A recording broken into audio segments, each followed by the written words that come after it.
So this was the farm. This was the sustainable community I was trying to do. Off-grid organic farm and retreat. Originally I planned on having like cabins here where people can come and stay in a different type of off-grid cabin, and then a sustainable community that was living here would help maintain that and also would receive the revenue from that. And then we'd do other things for the local community, like, lumber. We was going to do an after hours lumber here, maybe sell firewood. I was going to do cattle feed, liquid cattle feed, different things, grow food, raise livestock. We were going to do all that stuff here to basically do a sustainable community and also bring in revenue for the community. Different things I was trying to do to bring in revenue for the community. um, but all I attracted was worthless eaters, and the whole thing was a flop. So if anyone is trying to do an intentional community, sustainable community, from what I understand, 90%, 95, 85, something like that, percent of intentional and sustainable communities fail. Kind of like what a guy told me the other day. He says, "Well, you got a first-hand taste of how communism works, or socialism, whichever." Basically, I just attracted worthless eaters who don't want to do shit, and the whole thing was crap. So I got those feed tanks over there. Never made it to fruition. Got a greenhouse, partially built greenhouse, never made it to fruition. Fencing that I paid people to do that lived here on the community that they never did. Just a bunch of projects that got started but never got finished, or they were done half-ass. So now I'm just raising goats, and now sheep too. I never saw myself as a goat herder, but my former backstabbing friend had goats, and of course that was another thing he half-assed did, and basically killed pretty much most all of the goats from neglect. And I ended up having to take over goat maintenance and goat care. And I kind of fell in love with the goats. And people kept asking me, "Why do you have milk goats if you never milk them?" And I'm like, that's a pretty good question. So I started trying to go in the way of meat goats. And that's about when my so-called friend and I had our falling out.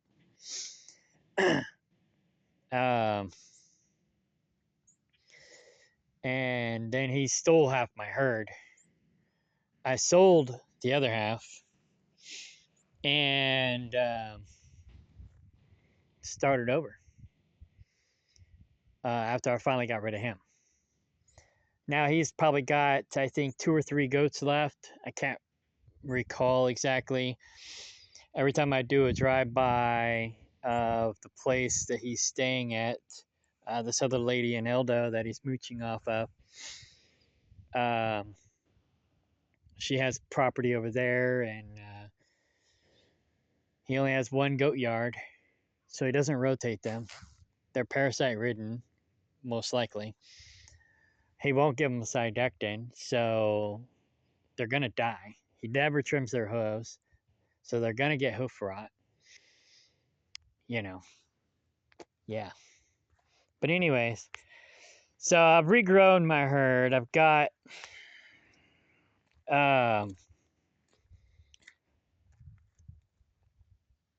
almost 2 dozen goats now. And then I just bought sheep. I got a half dozen sheep.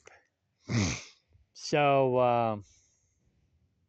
I'm just doing sheep and goats now. Sheep and goats.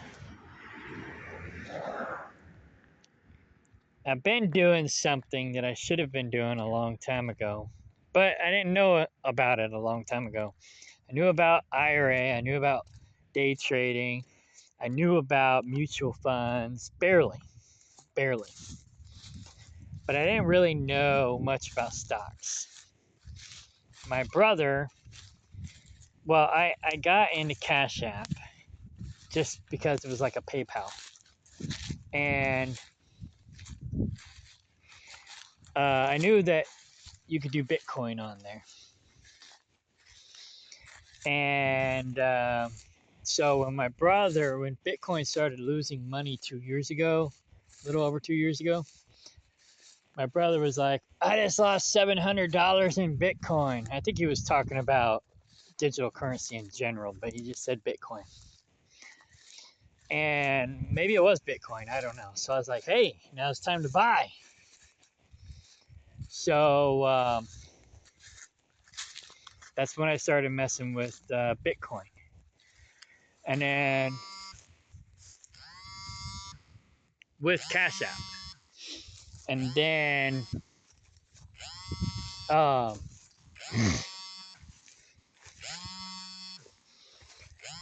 I discovered through Cash App that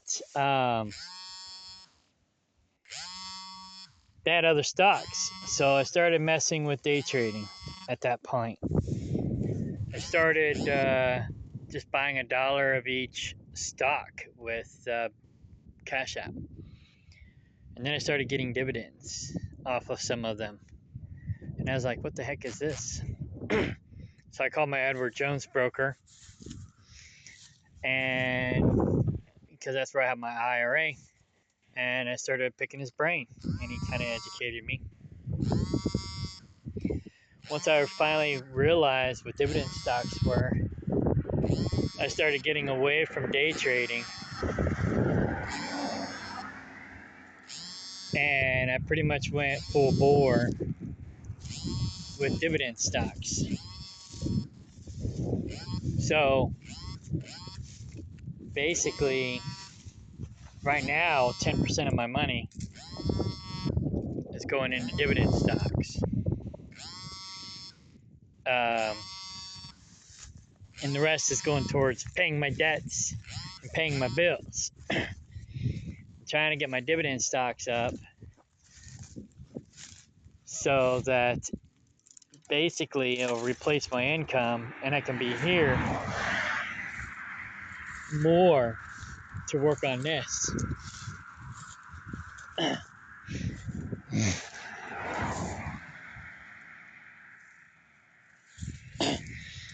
So I'm just doing the bare minimum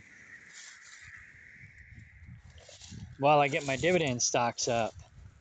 I got my dividend stocks up to $139 a month.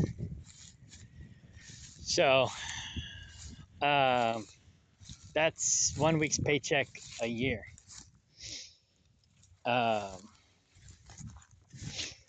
So not bad. I just need to do that 52 more times. So I've been holding off on doing this front fence. Well, any work that I absolutely have to do, I've been holding off on doing it until I absolutely have to do it. Well, now is the time that I absolutely have to fix this front gate area. I was going to dig the holes and start working on doing it myself. But then I found out there's a hole in the fence over here too. So now I'm pretty much I got to redo this whole fence line. This whole fence line is becoming compromised. So now I got to clear the fence line. And I'm going to hire somebody to come in. The same guy that did the south fence line. Kind of did a half-assed job, but I just don't have time to do it. And he can get it done lickety split. And I got the money. So I'm just gonna hire him to come and get it done, and then I can do patchwork. I can fix the stuff that he didn't do quite the way I wanted him to do it. For the most part, the fence is somewhat solid, but I don't know who made a hole in the fence over here, but somewhere over here there's a hole in the fence, and the sheep and the goats are coming through the hole. Here it is. And going to the neighbors. Before, they were just walking out the front. But somehow, this hole developed, and now they're going through it. So, I'll probably patch the hole. But then again, if I do that, then they'll just come out the front and walk all the way around here. At least that's a shorter distance for them to walk, less likely to get injured by traffic. They used to be able to come this way, but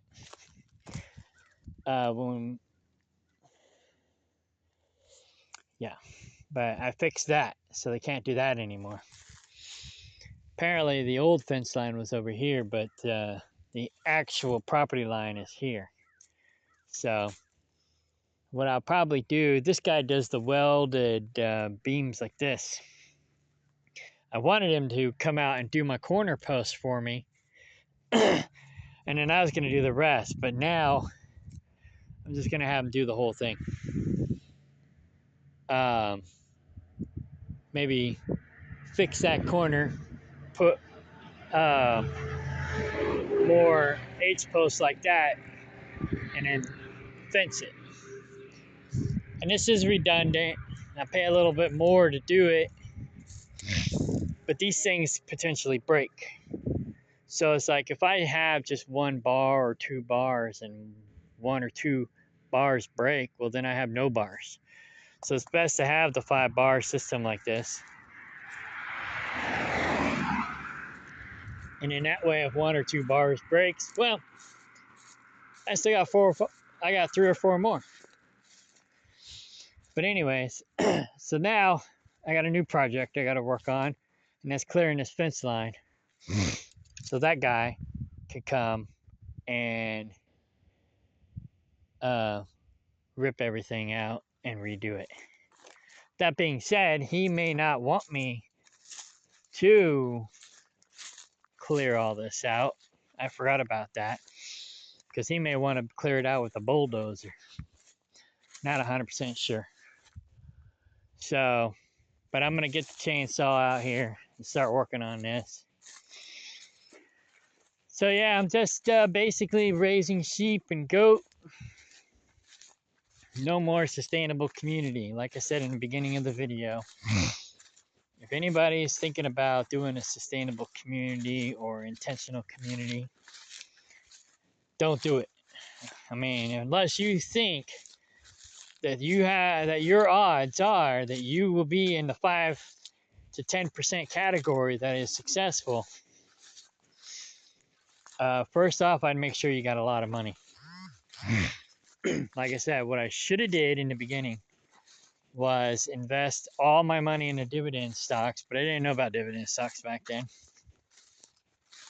Invest all my money in that, and then use the money from the dividends to pay for this.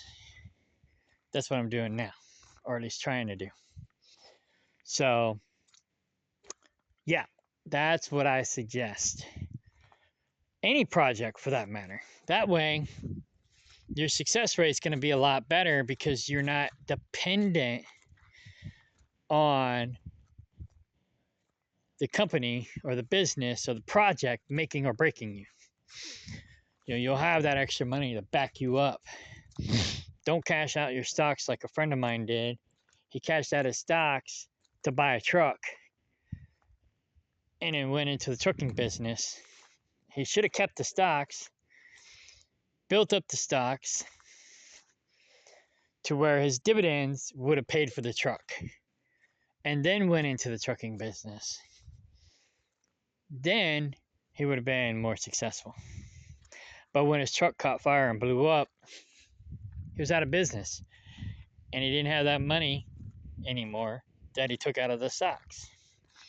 See, if he would have just used that money, the dividends, if he had dividends coming in from the stocks, they would have paid for the truck. And he still would have had that money paying him every week, every month, every day, whatever the case may be. So, yeah. So that's my focus now. I did just buy more land, or we're buying more land. But I kind of didn't want to, but it was a great opportunity. I mean, I basically saved $50,000 to $100,000 buying that property. I got a really good deal. So, like I say, you don't make money in real estate when you sell it. You make money in real estate when you buy it. So, yeah, I got a really good deal on that property. So, and this property is worth 3 times what I paid for it. So, and then my Kaplinger property is worth probably 20 times what I paid for it. It's a gold mine. Everybody wants that property. So, anyways, I gotta go. Gotta get my chainsaw out and get to work.